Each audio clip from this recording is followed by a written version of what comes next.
Serial तुमसे तुम तक के आने वाले ट्रैक में अब कहानी एक ऐसे मोड़ पर पहुंच चुकी है जहां हर पल दर्शकों की धड़कनें तेज होने वाली हैं।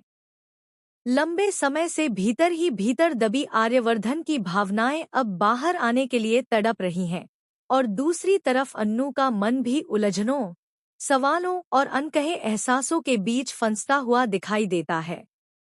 लेकिन अब वह पल आखिरकार सामने आने वाला है, जब आर्यवर्धन पहली बार खुलकर, बिना किसी झिझक और बिना किसी डर के, अन्नू के सामने अपने दिल की सबसे सच्ची, सबसे गहरी और सबसे खूबसूरत भावना को जाहिर करेगा। कहानी की शुरुआत होती है एक शांत सुबह से, जब हवाओं में हल्की सी खुशबू तैर रही है। अन्नू ऑफिस में अपने काम में डूबी होती है, लेकिन उसके चेहरे से साफ झलक रहा होता है कि मन कहीं और है। उसकी आंखों में कई दिनों से बसे सवाल घूम रहे हैं।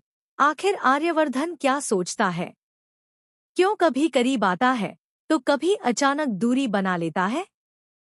क्यों उसके सामने आते ही अन्नू का दिल तेज धड़कने लगता है, जबकि आर्यवर्धन मुस्कुराकर सब सामान्य बताने की कोशिश करता है? लेकिन आज की सुबह बिल्कुल अलग होने वाली है, क्योंकि आर्यवर्धन ने चुपचाप एक फैसला ले लिया है। वह और इंतजार नहीं करेगा, वह और छुपेगा नहीं, वह अन्नू के सवालों को अधर में नहीं छोड़ेगा।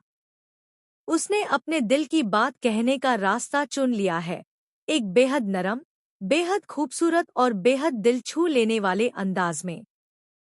और इसके लिए उसने चुने हैं जैस्मीन के फूल, वही फूल जिनकी खुशबू अन्नू को सबसे ज्यादा पसंद है, वही फूल जिनसे जुड़ी है उसके बचपन की मीठी यादें, वही फूल जो प्यार, पवित्रता और सच्चाई का प्रतीक माने जाते हैं।